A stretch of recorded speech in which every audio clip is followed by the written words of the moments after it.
Tian हेंग की बातें सुनकर शेंग गुस्से से चिल्लाते हुए कहता है, इतना इम्पोर्टेंट डिसीजन लेने से पहले तुमने मुझसे क्यों नहीं पूछा? तियान हेंग कहता है, ये डिसीजन मैंने कंपनी के बेनिफिट के लिए लिया है। आई होप कि तुम इस बात को समझोगे। शेंग कहता है, तुम मुझसे अचानक ये सब कुछ करने के लिए कैसे कह सकते हो? तियान हेंग कहता है, प्लीज इसका बारे में सोचना और घर जाने से पहले मुझे इसका जवाब देना। लेकिन उनकी बात कोई चोरी छुपे सुन रहा था, और वो और कोई नहीं बल्कि डायरेक्टर यान था। अभी वो कुछ लोगों के साथ मीटिंग कर रहा होता है। एक पर्सन कहता है, अगर शेंग को दूर भेज दिया गया तो तियान छू हमारे साथ कॉर्पोरेट नहीं करेगा, सब कुछ बर्बाद हो जाएगा। इस बात को लेकर वो आपस में बहस करने लगते हैं। तभी डायरेक्टर यान कहता है, सब लोग शांत हो जाओ, मैं शेंग का मैटर हैंडल कर लूंगा। ये सुनकर एक पर्सन पूछता है, तुम कौन सी चाल आजमाने वाले हो? जिस पर डायरेक्टर यान कहता है, उसे मारना होगा। ये सुनकर एक पर्सन कहता है, तो फिर हम तियान छू को कंट्रोल नहीं कर पाएंगे और तियान हेंग हमें नहीं छोड़ेगा, जिससे हम डिफिकल्ट सिचुएशन में पड़ सकते हैं। डायरेक्टर यान कहता है, अगर तियान छू को पता चलेगा कि तियान हेंग ने शेंग को मारा है तो सोचो वो क्या करेगा। यहाँ पर डायरेक्टर का इशारा था कि तियान छू अपने ही ब्रदर को जान से मार देगा। तभी एक लड़की कहती है, उन दोनों को एक ही बार में हटाने के लिए हमें ज्यादा कुछ करने की जरूरत ही नहीं पड़ेगी। डायरेक्टर यान कहता है, हाँ तुमने सही कहा, पागल तियान छू कुछ भी कर सकता है, जबकि तियान हेंग अपने ब्रदर से छुटकारा पाने का कभी दिल नहीं करेगा। उनमें से जो भी जीतेगा वो हमारे लिए कोई भी खतरा नहीं बनेगा। ये सुनकर मीटिंग में मौजूद सारे लोग ईवल की तरह हंसने लगते हैं। वही लड़की कहती है, कितने साल गुजर गए हमें इस तरह की गेम खेलते हुए। डायरेक्टर यान उस लड़की से कहता है, मुझे पता है तुम्हें लीशिन से लेकर आना एक सही डिसीजन था। एक पर्सन पूछता है, इस बार तुमने जिस पर्सन को भेजा है क्या वो भरोसेमंद है? डायरेक्टर यान कहता है, ऑफ कोर्स, ये वही मोहरा है जिसे मैंने बहुत समय तक तियान हेंग के पास रखा है और वो मेरा बेटा है। यहीं पे वो तियान हेंग के असिस्टेंट की बात कर रहा था। असिस्टेंट तियान हेंग के पास जाता है और उसे मेडिसिन देता है। तियान हेंग कहता है, डॉक्टर से कह देना मेंटल स्टिमुलेंट्स के लिए डोज बढ़ाने। जिस पर असिस्टेंट कहता है, पर आपका बॉडी? तियान हेंग कहता है, मैं ठीक हूँ, अगर मैं उसे दूर भेज दूंगा तो मुझ पर से प्रेशर धीरे धीरे घट जाएगा। ये कहकर वो मेडिसिन खा लेता है और उससे पूछता है, क्या तुम्हें मुझसे कुछ और कहना है? असिस्टेंट कहता है, नहीं सर। कुछ देर बाद हमें दिखाया जाता है कि शेंग तियान हेंग के चेंबर के बाहर खड़ा था। वो डोर नॉक करते हुए कहता है, ओवरसीज कंपनी इश्यू को लेकर मैं तुमसे कुछ बात करना चाहता हूँ, क्या मैं अंदर आ सकता हूँ? वो देखता है कि रूम अंधेरा था और पूछता है, तुमने लाइट ऑन क्यों नहीं की? वो लाइट ऑन करने ही वाला था, पर तभी तियान हेंग उसे रोक लेता है और उसके करीब जाकर उसे किस करने लगता है। शेंग पूरी तरह से हैरान हो गया था और सोचने लगा कि वो कर क्या रहा है। इधर हमें तियान छू दिखाया जाता है जो शेंग को कॉल कर रहा था, पर कॉल कनेक्ट नहीं होता है।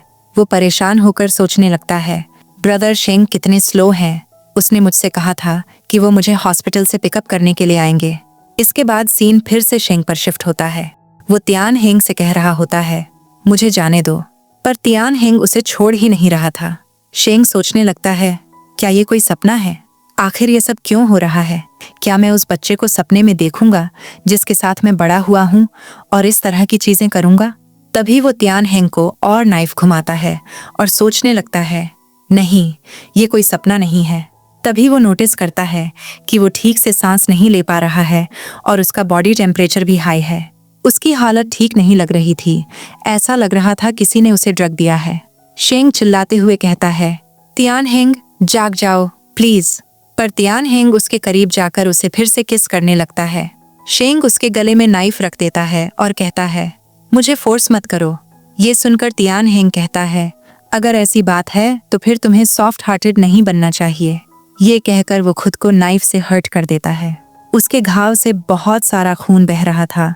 ये देख शेंग परेशान हो जाता है और कहता है, वेट ए मिनट, मैं तुरंत इसे कवर कर दूंगा।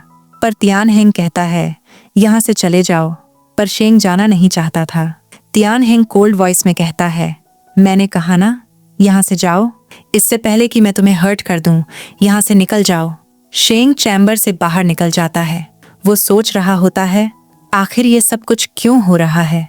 वो मदद के लिए किसी को बुलाने गया था, पर ऑफिस पूरी तरह से खाली था। उसके फोन में भी कोई सिग्नल नहीं था। वो परेशान होकर सोचने लगता है, फोन में सिग्नल नहीं है और कंपनी में एक भी एम्प्लॉई नहीं है। ये सब कुछ कितना वियर्ड है, कुछ तो सही नहीं है। वो जल्दी से लिफ्ट के पास जाता है और सोचने लगता है, मुझे जल्दी से किसी को ढूंढना होगा, नहीं तो तियान हेंग। तभी पीछे से कोई उसकी ओर बढ़ रहा था। जब लिफ्ट का दरवाजा खुलता है तो वो नोटिस करता है कि वो पूरी तरह से खाली था। ये देखकर वो हैरानी में पड़ जाता है। तभी पीछे से कोई उसे धक्का दे देता है। वो और कोई नहीं बल्कि डायरेक्टर यान था। उसे धक्का देने के बाद वो ईविल की तरह हंसने लगता है। फिर वो अपने फोन में चेक करता है कि तियानशु क्या कर रहा है। वो देखता है कि तियानशु ऑफिस के गैराज में पहुंच चुका था। तियानशु सोच रहा था, ब्रदर शेंग 2 घंटा लेट तो नहीं करेगा, उसका साथ कुछ तो हुआ होगा। उसे देखकर एक एम्प्लॉई कहता है, यंग मास्टर, आप यहाँ? वहां पर लिफ्ट का काम चल रहा था। तियानशु पूछता है, यहाँ क्या हुआ? एम्प्लॉई कहता है, हम लोग यहाँ इंस्पेक्शन कर रहे हैं क्योंकि किसी ने रिपोर्ट किया था कि एलिवेटर से कुछ आवाजें आ रही थीं। जब वर्कर्स टॉर्च के जरिए अंदर देखते हैं तो उन्हें पता चलता है कि कोई वहां गिर गया है और वो पर्सन दर्द से चिल्ला रहा है। वर्कर्स जल्दी से एम्बुलेंस को कॉल करते हैं। तियानशु देखता है कि वो पर्सन और कोई नहीं बल्कि शेंग है। ये देखकर वो पूरी तरह शॉक में पड़ जाता है। इसके बाद सीन शिफ्ट होता है और हमें दिखाया जाता है कि शेंग को हॉस्पिटल ले जाया जा रहा है। अभी तियानशु बहुत ही ज्यादा परेशान लग रहा था। डॉक्टर फैमिली मेंबर को बाहर रहने के लिए कहता है। ऑपरेशन शुरू हो जाता है। तियानशु अभी भी पूरी तरह शॉक में था।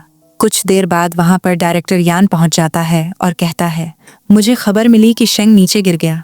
आखिर ये सब क्या चल रहा है? तियानशु अभी भी शॉक में था। वो हाँ कहता है। डायरेक्टर यान कहता है, ये सब कुछ कैसे हो गया? आज ही ये क्यों होना था? ये सुनकर तियानशु कहता है, क्या? डायरेक्टर यान कहता है, आज सारे एम्प्लॉई 20वीं वर्षगांठ ऑफ कंपनी को सेलिब्रेट करने गए हुए थे। तियानशु पूछता है, तियान हेंग तब कहाँ था?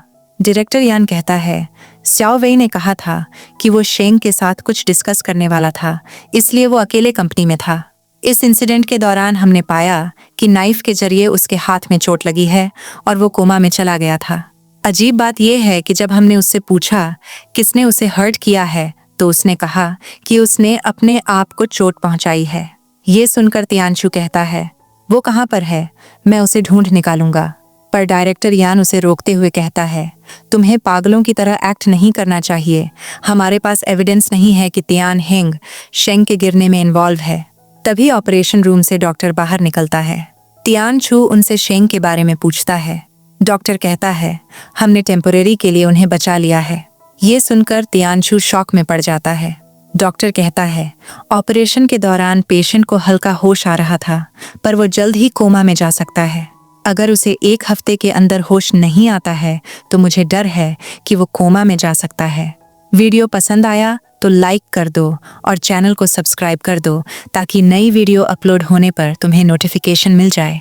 Thank you for watching this video.